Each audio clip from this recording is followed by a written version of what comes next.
तो हेलो दोस्तों, कैसे हैं आप लोग। मैं हूं अंकुर और स्वागत है आपका मेरे और आपके अपने चैनल कॉमिक बुक गाय पर। दोस्तों, हर महीने की तरह ड्रैगन बॉल काकुमी का चैप्टर आ चुका है। मैं जानता हूं कि आप सभी लोग ड्रैगन बॉल काकुमी के चैप्टर का बेसब्री से इंतजार करते हैं। इसीलिए मेरी पूरी कोशिश रहती है कि ड्रैगन बॉल काकुमी का चैप्टर रिलीज होते ही मैं आपके लिए इसकी वीडियो लेकर आ जाऊँ। दोस्तों, मेरी ही तरह ड्रैगन बॉल काकुमी के क्रिएटर्स भी इस मांगा पे बहुत ज़्यादा मेहनत करते हैं ताकि आप तक ये अमेजिंग स्टोरी पहुँच सके। तो दोस्तों, उनसे जुड़े लिंक मैंने नीचे डिस्क्रिप्शन में दे दिए हैं, तो जाइए और उन्हें अपना पूरा सपोर्ट दिखाइए। हमेशा की तरह चैप्टर शुरू करने से पहले दोस्तों, आप सभी से एक छोटी सी रिक्वेस्ट, अगर आपको आज की वीडियो अच्छी लगे तो वीडियो को लाइक करना बिल्कुल मत भूलिएगा और वीडियो को अपने दोस्तों के साथ शेयर भी जरूर कीजिएगा। जिन लोगों ने अभी तक चैनल को सब्सक्राइब नहीं किया है वो चैनल को सब्सक्राइब कर लें ताकि उन्हें सारी की सारी वीडियोस टाइम टू टाइम मिलती रहे। तो चलिए दोस्तों, बिना देरी करे अपने वीडियो पर आते हैं।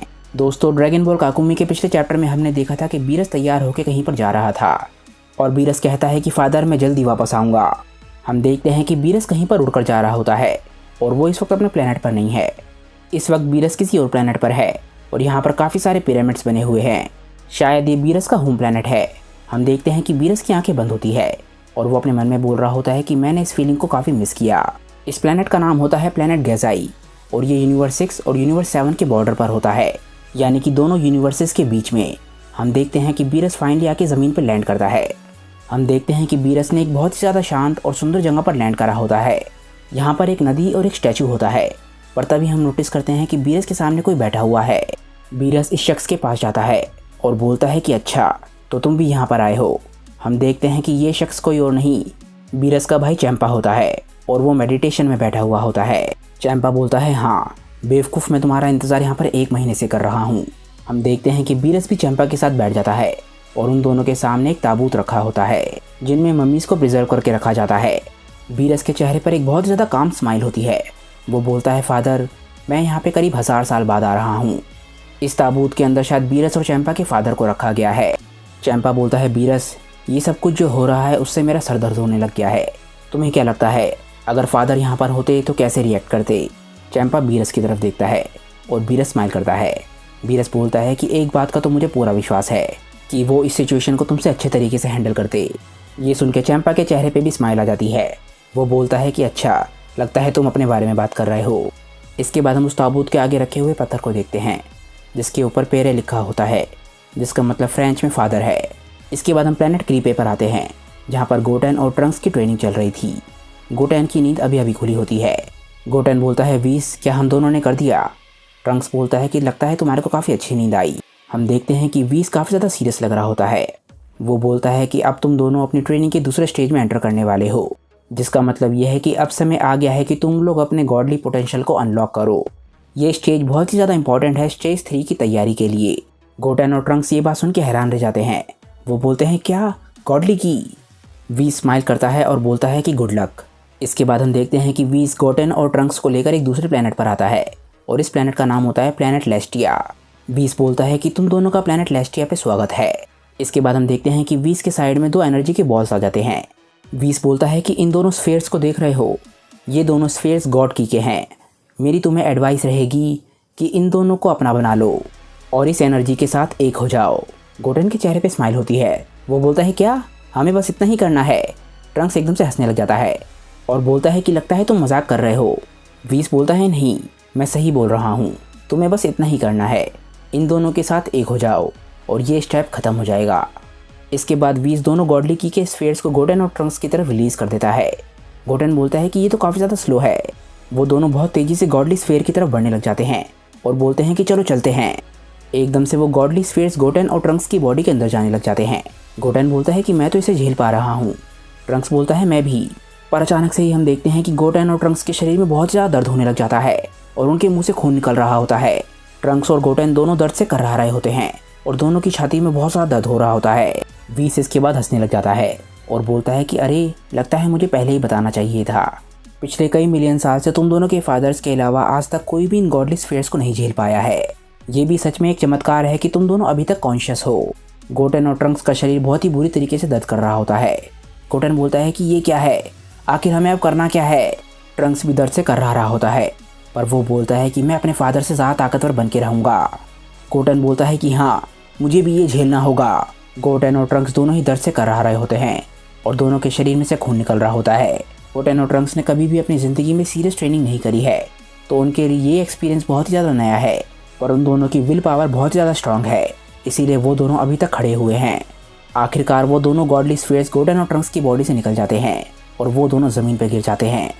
व्हीज गोटेन और ट्रंक्स को बहुत ज़्यादा सीरियसली देख रहा होता है और बोलता है कि क्या मैंने कोई गलती कर दी है, क्या मैंने इन दोनों के पोटेंशियल को ज़्यादा समझ लिया है। हालांकि ये दोनों स्फीयर्स मेरी एनर्जी से पूरी तरीके से चार्ज नहीं थे। हम देखते हैं कि गोटेन अभी भी होश में होता है। वो बोलता है, व्हीज, जब तुमने कहा कि हमें इस एनर्जी के साथ एक होना है, तब तुम्हारा मतलब ये था ना कि इसे अपने शरीर के अंदर रखना है। व्हीज बोलता है, हाँ, गोटेन बिल्कुल सही कहा। गोटेन ये बात सुन के काफ़ी ज़्यादा शॉक्ड होता है क्योंकि वो एनर्जी अब उनके शरीर से निकल चुकी है। हम देखते हैं कि ट्रंक्स बहुत ज़्यादा गुस्से में होता है क्योंकि अब उसे पता चल चुका है कि उसके फादर ने किस तरीके की ट्रेनिंग का सामना किया है। वो बोलता है कि मैं अपने फादर से ज़्यादा ताकतवर बन के दिखाऊंगा और मैं इसका वादा करता हूँ। इसके बाद हम यूनिवर्स 6 में आते हैं, जहाँ पर वेजिटा बाकी सभी साइयंस को ट्रेनिंग दे रहा होता है। हम देखते हैं कि वेजिटा मेडिटेशन कर रहा होता है। दूसरी तरफ हम केल और ब्रोली को देखते हैं। ब्रोली काफ़ी ज़्यादा गुस्से में लग रहा होता है और वो दोनों भी इस वक्त मेडिटेशन कर रहे हैं। सभी साइयंस इस वक्त अपनी लिमिट और पोटेंशियल को टेस्ट कर रहे हैं और अपने लिमिट्स को तोड़ने की कोशिश कर रहे हैं। और केल ब्रोली की मदद कर रही है ताकि वो मेडिटेशन के ज़रिए अपनी ताकत पर कंट्रोल ला सके। केल और ब्रोली दोनों लेजेंडरी सुपर साइयन है, पर केल काफ़ी ज़्यादा शांत लग रही होती है। वो बोलती है, ब्रोली, तुम जो कर रहे हो वो बिल्कुल सही है, तुम जल्दी वहाँ पहुँच जाओगे। इस बीच कई साइयंस अपनी ताकत की नई ऊंचाइयों को भी छूते हैं। जैसा कि हम देखते हैं कि कलीफ्रा इस वक्त सुपर साइयन 3 की फॉर्म में है और इस वक्त वो सुपर साइयन 2 काबा का सामना कर रही है। इसके बाद हम किंग सडाला को देखते हैं। हम देखते हैं कि उनके साथ उनके 2 रोबोट गार्ड्स भी हैं। वो देखने आए होते हैं कि वेजिटा कुछ साइयंस को अलग तरीके से ट्रेनिंग दे रहा है और वो वेजिटा के बैटल ग्राउंड की तरफ देख रहे होते हैं। वेजिटा को किंग सडाला की ताकत महसूस हो जाती है। वो एकदम से अपनी मेडिटेशन से बाहर आता है। वो सभी से बोलता है कि तुम लोग जारी रखो, मैं जल्दी वापस आता हूँ। हम देखते हैं कि काबा ने भी ये सब कुछ महसूस कर लिया था और वो भी अपनी बेस फॉर्म में आ जाता है। इसके बाद वेजिटा सीधा किंग सडाला की तरफ जाता है। वेजिटा किंग सडाला के सामने जाकर लैंड करता है। किंग सडाला वेजिटा को सीरियसली देख रहे होते हैं क्योंकि वो इस प्लेनेट का बहुत ही इंपॉर्टेंट रूल तोड़ रहा है। किंग सडाला नहीं चाहते कि इस प्लेनेट पे कोई भी सुपर साइयन की फॉर्म का इस्तेमाल करे और वेजिटा इस रूल को तोड़ते हुए सभी साइयंस को सुपर साइयन बनने की ट्रेनिंग दे रहा है। पर वेजिटा को नहीं पता कि किंग सडाला को ये सब कुछ बहुत ज़्यादा बुरा लग रहा है।